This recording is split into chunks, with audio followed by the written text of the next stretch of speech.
Cuando era más joven, a la edad de 17 años, me encontraba trabajando en una carnicería que yacía al costado de la ruta principal en una zona rural de mi país natal, Argentina, junto con mi tío y el resto del personal.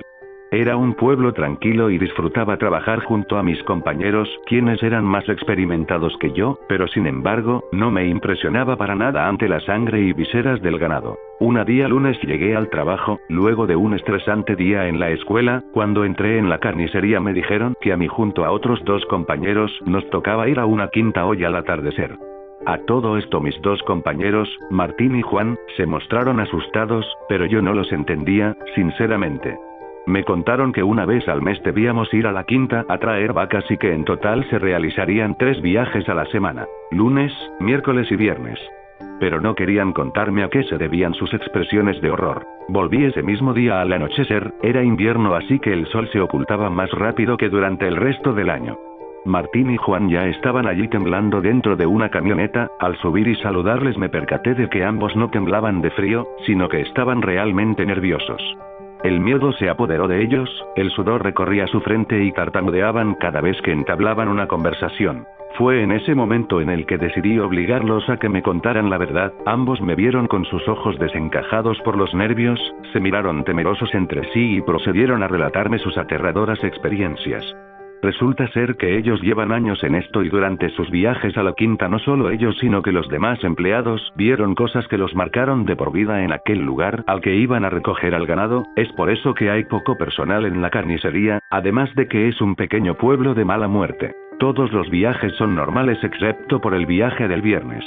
Ellos me contaban que justo ese día era de los peores, ya que durante la carneada del animal, desde las sombras surge un espectro que pide que llenen un recipiente con la sangre recién salida del mismo, y no solo esto, sino que algunas veces no se conformaba con la misma cantidad de sangre, lo que lo llevó a acabar con la vida de un chico de mi misma edad hace muchos años, y posteriormente acabó con la familia entera que residía en dicha quinta. Los vecinos lo llamaban el desconocido. Dicen que se trataba de una promesa antigua que habían hecho los dueños anteriores de aquel campo con ese tipo de espectro, cuyo hogar se encuentra en la oscuridad de los bosques que rodean la quinta. En ese momento comprendí lo que sintieron y sienten Martín y Juan hoy a la tarde, cuando se nos designó esta tarea. Los días pasaron y día tras día sentía cómo se intensificaba ese temor, pero a la vez tenía curiosidad por aquello que salía de las sombras, hasta que llegó el viernes. Yo trataba de hacer la tarde más amena para mis compañeros contando mis mejores chistes, sobre todo para Martín y Juan, pero parecía ser que seguían aterrados. Hasta que llegó la hora. La quinta se encontraba relativamente lejos, a unas 3 horas de viaje. Mi vista se perdía entre los cultivos y la belleza del anochecer y por el momento perdí un poco el miedo, hasta que llegamos y pude sentir una aplastante energía negativa y un ambiente pesado acompañado por una leve presión en mi pecho y unos escalofríos que recorrían todo mi cuerpo. Luego de entrar por un largo camino de tierra, nos topamos con una enorme casa. Sinceramente aquella casa era espantosa, es más, hizo que mi temor se avivara. El cuidador nos saludó con una siniestra sonrisa desde lejos. Desde ahí debíamos adentrarnos aún más para buscar las vacas. Llegó la noche y debíamos hacer nuestro trabajo, así que colocamos las luces formando una especie de círculo donde la luz era abundante, pero, sin embargo, no podíamos notar si había algo alrededor nuestro, ya que lo demás era oscuridad. Sinceramente creía que todo se trataba de una simple broma para probar mi coraje hasta que lo vi. Un pálido y escuálido brazo vestido con telas desgarradas que emergía de la oscuridad, acercándose a mi tembloroso compañero que se encontraba agachado del lado del animal muerto. Trayendo consigo una vasija tallada y de aspecto antiguo, le indicaba a Martín que cumpla con aquella vieja promesa. Martín obedeció con sus manos temblorosas. Transcurrieron varios minutos, seguíamos petrificados y en silencio hasta que aquel espectro regresó por más, a lo que nuestro compañero responde extremadamente aterrado: no tenemos más. En cuestión de segundos una daga penetra el cuello de Martín dejando caer toda su sangre. En ese entonces pudimos ver la figura de una especie de chamán de alguna tribu extraña que comenzó a succionar la sangre. A todo esto, Juan comienza a correr saliendo de la zona iluminada y adentrándose en la inmensa oscuridad mientras que Martín gritaba desesperado, mientras aquella especie de monstruo le iba quitando la vida poco a poco. En ese entonces mi temor desapareció, todo lo que sentía era una furia incontrolable, pero de inmediato el desconocido volteó hacia mí y sentí un dolor insoportable en todo mi cuerpo, mi vista se tornó borrosa y me desvanecí. Me desperté sobre un charco de sangre cerca de las 3:30 de la mañana por el ruido de los policías que se acercaban. Al intentar levantarme mi mano izquierda, se topó con los cadáveres de mis dos compañeros con el torso descubierto. Los dos habían sido brutalmente apuñalados, pero sin embargo ambos tenían algo más en común además de las puñaladas en los mismos lugares exactos, un agujero en el cuello por el que la sangre había sido succionada. Caí preso por un crimen que no cometí y hoy a mis 24 años luego de haber cumplido mi condena, fui liberado hace una semana. Luego de haberme establecido dentro de la acuidad y mientras me encuentro escribiendo veo cómo muere gente de la misma manera cada mes. Solo sé algo claramente, el desconocido siempre deja a alguien vivo para que toda la culpa caiga sobre esa persona y yo tuve la suerte de ser alguna de ellas. Quién sabe, quizás el próximo afortunado seas tú.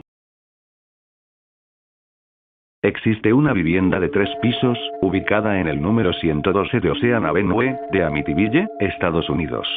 La misma adquirió fama mundial durante la década de los 70, cuando la familia de Feo, a quien pertenecía la propiedad, fue brutalmente asesinada por su hijo mayor.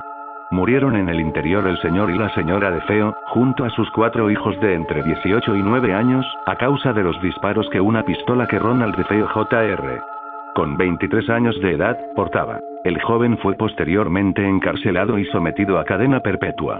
A partir de entonces, esta siniestra casa se convertiría en el blanco de supuestos fenómenos extraordinarios y muy escabrosos. En 1975 la familia Lutz, conformada por un matrimonio joven con sus hijos, se trasladó hasta la casa tras varios intentos en vano de comprar una propiedad a su gusto. Al tanto del pasado siniestro que rodeaba a la mansión, decidieron darle una oportunidad. Su escepticismo decayó cuando George Lutz, el cabeza de la familia, decidió llamar a un sacerdote para bendecir su nueva vivienda por si acaso. El padre Pecoraro fue el elegido para llevar a cabo la bendición.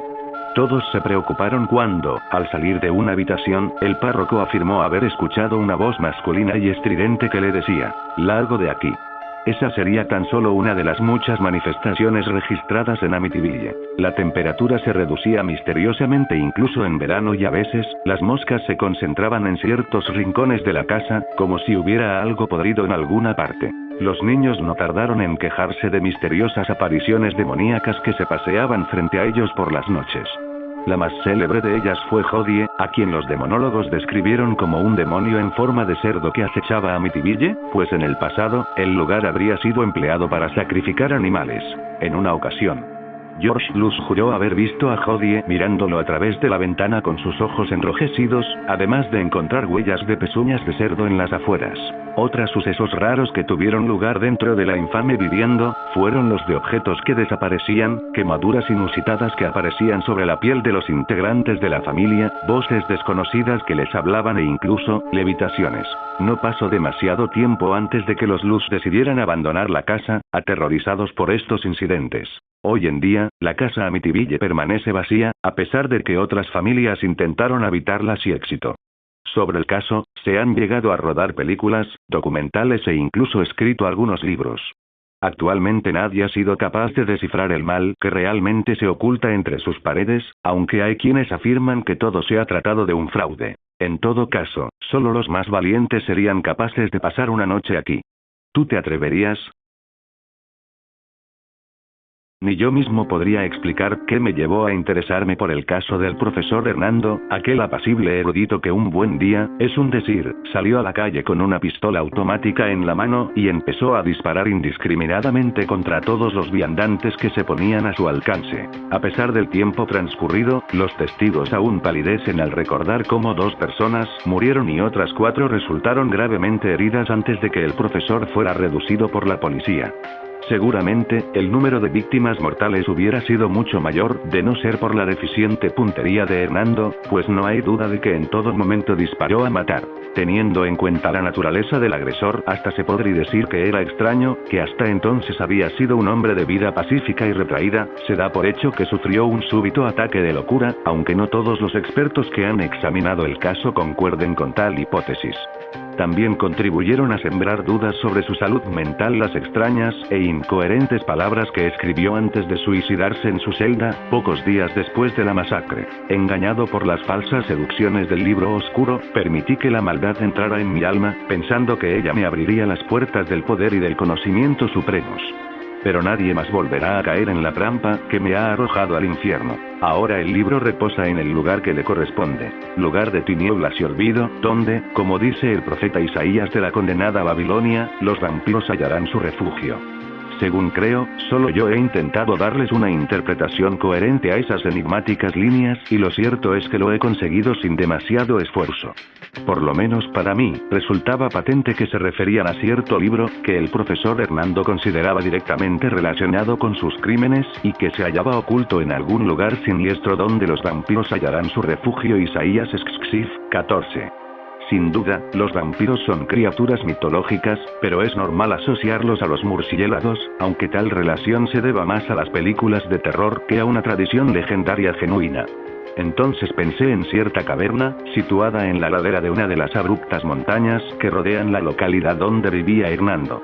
Dicha caverna es famosa entre los naturalistas, porque en su interior se halla una de las principales colonias de murciélagos de toda Europa, lo cual me pareció desde el principio un dato muy interesante.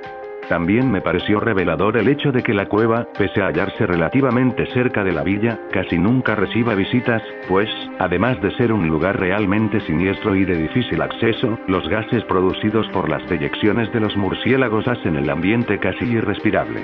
Un buen lugar, sin duda, para ocultar algo. Así, dispuesto a probar la veracidad de mis conjeturas, me hice con el equipo adecuado para una expedición espeleológica, me encaminé hacia la montaña donde se halla la caverna y penetré en aquel reino de tinieblas, donde, tras una larga y ardua búsqueda, encontré un paquete envuelto en tela impermeable. Tras asegurarme de que aquel paquete contenía el objeto de mi búsqueda, retorné al mundo exterior y, tras un breve descanso, examiné con suma atención aquel viejo volumen de tapas negras y páginas amarillentas, que Hernando había llamado el libro oscuro. Al reconocer la verdadera identidad del libro, recibí una sorpresa tan grata como turbadora, pues, aunque había oído hablar de él en numerosas ocasiones, hasta entonces había considerado su existencia una mera leyenda. Se trataba de un ejemplar íntegro, quizás el único que quedaba en el mundo, de la edición francesa de la Lasif, financiada por el conocido ocultista Collin de Plancky e impresa clandestinamente en París a mediados del siglo XIX. Como domino la lengua francesa, no tardé en sumergirme con verdadera pasión de bibliófilo en las enrevesadas líneas de aquel libro diabólico. ¿Acaso el tratado de magia negra más temido de todos los tiempos, cuya versión original había sido redactada en árabe durante la Edad Media, y que durante siglos había circulado en secreto entre los magos del Oriente y los hechiceros de la Europa medieval, pese a que su lectura había sido terminantemente prohibida por las autoridades religiosas de cristianos y musulmanes? Me bastó con leer un par de páginas para comprender por qué el profesor Hernando había disparado contra personas inocentes a las que ni siquiera conocía y qué esperaba obtener a cambio. El libro oscuro demostraba, con argumentos irrefutables, que la verdadera esencia del universo es el mal y que los sostenes de toda realidad, en especial de la naturaleza humana, son el pecado y la destrucción. Por el contrario, aquellas cosas que nosotros consideramos fuente de vida, como el amor o la felicidad, apenas tienen importancia en el verdadero esquema de las cosas. De hecho, apenas existen, solo son finísimas películas de grasa flotando sobre un océano de profundidad inconmensurable, o efímeros chispazos de luz que alteran durante un instante la negrura de una noche eterna y luego se desvanecen para siempre. Como consecuencia de todo ello, el hombre sabio es aquel que renuncia a esas falsas ilusiones y une su alma a la fuerza primordial del universo, es decir, la maldad, que a cambio le otorgará poderes y conocimientos más allá de los límites ordinarios. Pero, si ello es así, ¿por qué el profesor Hernando no había recibido su recompensa por haber llevado el horror y la muerte a sus estúpidos vecinos? Entonces reflexioné y hallé la respuesta. Como ya he dicho antes, el difunto profesor había disparado contra personas inocentes a las que ni siquiera conocía. Aquel fue su error, el error fatal que deslegitimó su apuesta por el mal y le impidió acceder a la suprema sabiduría del infierno. Dice Jesús en el Evangelio de San Mateo: amad a vuestros enemigos. Pues si amáis a los que os aman, ¿qué recompensa tendréis? Y si saludáis solo a vuestros hermanos, ¿qué hacéis de más? Y del mismo modo el mal, que, siendo más real que el bien, no puede ser menos exigente, dice: dañad a vuestros amigos. Pues si dañáis a los que os ignoran, ¿qué recompensa tendréis? Y si herís solo a vuestros enemigos, ¿qué hacéis de más? Por tanto, llevar el miedo y la muerte a personas desconocidas, como hizo el difunto Hernando, carece de todo mérito. Lo que hay que hacer es llevar el miedo y la muerte a quienes nos aman, nuestros amigos o, mejor aún, nuestros padres, hijos o hermanos, pues solo así se alcanzarán las verdaderas cumbres del pecado y el premio correspondiente. Así pues, yo, que no me he limitado a leer el libro oscuro con los ojos, sino que también he sabido interpretarlo con mi inteligencia, triunfaré donde el necio profesor Hernando fracasó miserablemente. El verdadero horror empezará pronto y yo seré su emisario. Pero antes, y por mucho que le pese a mi corazón de bibliófilo, debo deshacerme del libro oscuro para siempre, pues yo ya le he extraído toda su sustancia y no deseo que otros ojos se posen sobre él en el futuro. Nota del editor. Aquí terminan las notas que escribió X, director de la Biblioteca Municipal de O, antes de asesinar brutalmente a toda su familia, esposa, padres e hijos. El psiquiatra forense se empeña en relacionar los crímenes con un claro caso de perturbación mental, aunque es posible que la historia del libro negro sea cierta, se ha comprobado que el asesino había estado en la cueva de los murciélagos unas cuantas horas antes de la masacre y además se ha hallado en la chimenea del salón de su casa un amasijo de cenizas, que podría ser el resultado de la cremación del libro. El resto de la historia es bien conocido por el público, pese a que aún hay muchos puntos oscuros al respecto. Pocos días después de haber sido arrestado, X fue trasladado al hospital provincial, a raíz de unas anomalías orgánicas que habían empezado a manifestarse inmediatamente después de su detención y que exigían un examen médico imposible de realizar en la cárcel. Pero Décimo nunca llegó al hospital, sino que desapareció para siempre, dejando tras él los cadáveres horrorosamente mutilados de los dos agentes que lo custodiaban. Aún hoy resulta imposible explicar cómo un hombre de constitución física más bien débil, y que debía estar esposado, pudo eliminar de tal manera a dos guardias jóvenes, fuertes y bien armados, pero los hechos están ahí y, aunque no podemos explicarlos, tampoco podemos ignorarlos. Lo único claro es que desde entonces no hemos vuelto a tener noticias de X, pese a los esfuerzos de la policía y la Guardia Civil para hallar su paradero. Un amigo mío, bibliófilo y amante del ocultismo, lamenta la pérdida de la LASIF, suponiendo que realmente tal volumen hubiera sido hallado y posteriormente quemado por el asesino, pues afirma que la presunta destrucción del libro negro ha sido una verdadera pérdida para la humanidad. Yo, en cambio, opino que ha sido, más bien, una suerte. 27 de marzo de 2010. Como psicólogo, puedo asegurar que a lo largo de mi carrera que me he topado con variedad de casos extraños. Como muchos ya sabrán, mi trabajo normalmente consiste en brindar ayuda a personas con algún tipo de problema psicológico, ya sea un trauma, conflictos familiares, problemas de conducta, etc. Mi dinámica es simplemente escuchar los relatos de los pacientes y brindar consejos y reglas para acabar con el problema que los aqueja tanto, pero esta vez fue diferente. La fecha actual con la que estoy escribiendo es 27 de marzo de 2010, por lo tanto, la anécdota que les voy a contar sucedió 3 décadas atrás, allá en los años 80.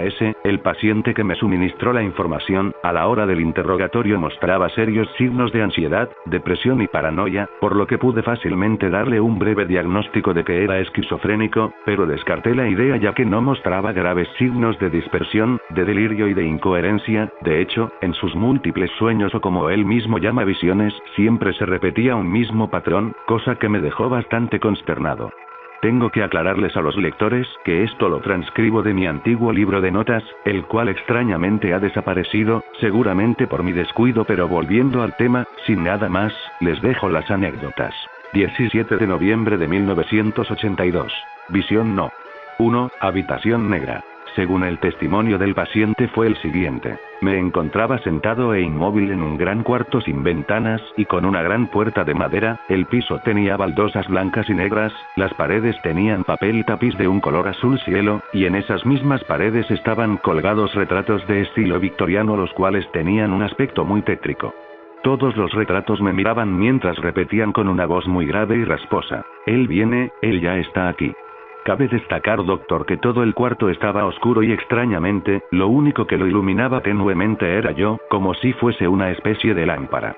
De repente, la gran puerta que se encontraba en el medio del cuarto se abre mostrando un gran rectángulo negro, como si fuese un pasillo completamente sin luz, y veía cómo de ese mismo pasillo se escuchaba de fondo pisadas profundas y pesadas que se intensificaban más, y además se empezaban a ver dos círculos blancos que parecían ser ojos y que crecían más y más, mientras se escuchaban las mismas frases: él ya está aquí. En ese momento, doctor, no pude contener el miedo y me levanté gritando y llorando. Nota. Por la naturaleza del relato, creo que el paciente probablemente tuvo algún trauma de pequeño, posiblemente un secuestro a corta edad, con base a los detalles que me dio, y que él está recordando eso de una manera, quizás distinta en sueños lúcidos. En todo caso, esto solo es una simple hipótesis, tendría que seguir investigando un poco más. 20 de diciembre de 1982. Visión no. 2. Fiesta de cumpleaños. Según el testimonio del paciente fue el siguiente. Era un salón de fiestas, se escuchaba música infantil de fondo, se oían los gritos de los niños los cuales jugaban y bailaban. Había globos, torta, refrescos, confetis y más cosas que deben de haber en una fiesta infantil. Yo me encontraba sentado e inmóvil enfrente de una mesa con un gran pastel, mientras alrededor había personas de caras desconocidas que me cantaban el feliz cumpleaños. De repente todo se empieza a ralentizar, la música infantil se volvía más lenta y más siniestra, las personas se volvían más lentas y poco a poco empezaba a percatarme de algo que estaba de fondo en la sala, era un niño caucásico, de pelo largo y con un sombrero de fiestas. Realmente lo que más me inquieta era que ese niño tenía las cuencas vacías y al darse cuenta de que yo lo estaba mirando, él empieza a sonreír mientras su boca se abre lentamente mostrando unos ojos que él tenía reposando en su lengua al mismo tiempo que me susurraba. Él está cerca, él está cerca, él está cerca. En ese momento, me levanté gritando y con una increíble ansiedad. Nota. Esta vez decidí preguntarle al paciente acerca de un trauma emocional que tuvo desde pequeño, un secuestro, una violación, algo, pero la respuesta fue siempre negativa. Esta vez estoy muy desconcertado, quizás el paciente sea un consumidor activo de la LSD, pero de nuevo, no hay síntomas ni pruebas que respalden mi hipótesis. Sinceramente este caso se está poniendo muy difícil para mí. Seguiré informando. 4 de febrero de 1983. Visión no. 3. Animales extraños. Según el testimonio del paciente fue el siguiente. Esta vez me encontraba sentado en la banqueta de un gran parque con una espesa niebla, estaba inmóvil como siempre y todo mi cuerpo estaba iluminando la escena. De un momento a otro empiezo a ver cómo en la lejanía empieza a acercarse algo en 4 patas, era un perro el cual tenía los ojos completamente blancos y muy brillantes. Al verme él se sienta y guarda silencio mirándome fijamente, como si fuese él una especie de escultura. De nuevo se acerca otro animal, pero esta vez era un gato con los mismos rasgos que el perro, ojos blancos y brillantes, después se acerca un mapache y luego un caballo y luego una ardilla, y así sigue sucesivamente hasta que un montón de animales me rodean en una especie de semicírculo, todos viéndome en sepulcral silencio por un largo tiempo. De la nada gritan al unísono, era un grito largo, fuerte, agudo y muy insoportable. Después de eso todo se queda en silencio y es ahí donde los animales empiezan a recitar cifras extrañas como 15, 04, 19, 02, él ya viene, 06, 05, 08, 19, 45, él ya viene, 13, 11, 19, 85, él ya viene, 26, 04, 19, 86, él ya viene, 11, 09, 20, 01, él ya viene, 080, 320, 14, él ya viene, y la última y más repetida era 081, 220, 46, él ya viene, 081, 220, 46, él ya viene, 081, 220, 46, él ya viene, 081, 220, 46, él ya viene. Es ahí cuando me levanto de la peor manera, doctor, tenía un increíble malestar, todo me dolía, estaba asustado y muy ansioso. 10 de septiembre de 1987. Nota. Me puse a investigar sobre los códigos que me había dicho el paciente y resultaban ser fechas de catástrofes mundiales como las del Titanic, el Pearl Harbor, la erupción de Armero y la catástrofe de Chernobyl. Todavía no sé lo que pasará con las fechas futuras, pero la más inquietante sin dudas es la última fecha. Las dudas me siguen carcomiendo y de verdad necesito contactar con el paciente lo más pronto posible. 27 de marzo de 2010. Después de meses de investigación acerca del paradero del paciente, descubrí que se había suicidado arrojándose a las vías del tren. A finales de los 80 la nota de suicidio rezaba así. Ya no lo soporté más, las visiones se volvían cada vez más siniestras y delirantes, hasta el punto de la locura más enfermiza posible. Solo les advertiré de una cosa, algo grande y oscuro vendrá, algo que no puede ser descrito con palabras, algo muy siniestro, algo que acabará con el planeta tal y como lo conocemos, ese algo está cerca, muy cerca de nosotros y nos quieres ver sufrir por todo el daño que nos hemos hecho, todas esas guerras, todas esas masacres, toda la avaricia, lujuria, egoísmo y desigualdad será castigado. Él ya llegó. Sé que el lector, usualmente, espera encontrar historias de fantasmas cuando escucha un título similar a este, pero en ocasiones la realidad es más horrible que la ficción. La noche de una fecha desconocida, en una ciudad desconocida, una mujer joven gritaba desesperadamente, arrojaba cada objeto que se encontraba a su alrededor y pedía auxilio con todas sus fuerzas. Antes de que ocasionara más destrozos, su madre entró al dormitorio para ver lo que estaba sucediendo, solo para encontrar a su hija en un rincón, llorando, cubriéndose los ojos y rogando a Dios que aquello desapareciera. A partir de ese momento, la chica no pudo dormir tranquila por varios días, siempre se levantaba con temor, pensando que algo malo estaba a punto de suceder, y que tendría que ver con ella. 2 lunas llenas transcurrieron sin que pudiera pegar un ojo, pero un día, apareció la gota que colmó el vaso. Sangre, sin explicación alguna, comenzó a escurrir por cada rendija que había en las paredes de la casa. Como si el penetrante olor de esos fluidos no fuera suficiente, de repente, voces desconocidas la amenazaban de muerte dentro de su cabeza. Hubiera pasado todo eso por alto, dado que estaba acostumbrada luego de 2 meses de que pasaran cosas similares, pero ese día fue particularmente malo. Y no solo fue esa noche, la siguiente, y la siguiente de la siguiente, siguió pasando lo mismo. Hasta que los días se hicieron semanas, estas se transformaran en meses, y los meses, en años. Su madre, quien ya había soportado 3 duros años desde el primer ataque de su hija, optó por llevarla a un hospital donde acabaría siendo internada, luego de una serie de pruebas para comprobar su estado mental. Desde entonces, su vida transcurrió prácticamente en una camilla de hospital, en camas de asilos, en la cárcel quizá. Entraba y salía de todos ellos para visitar a su familia unos cuantos días, y nuevamente volver a su residencia.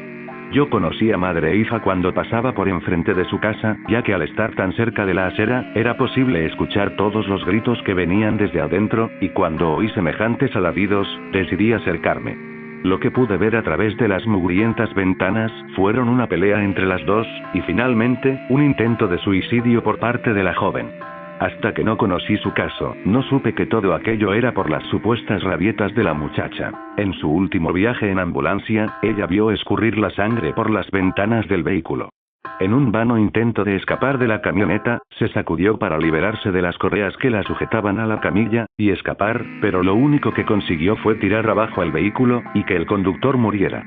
A pesar de haber causado eso, ni un segundo paró de gritar alegando que el mismísimo diablo la estaba persiguiendo. Luego de eso, bajo el pretexto de que era una enferma mental sin remedio, fue trasladada a un asilo de máxima seguridad, lugar del cual no volvió a salir en su vida.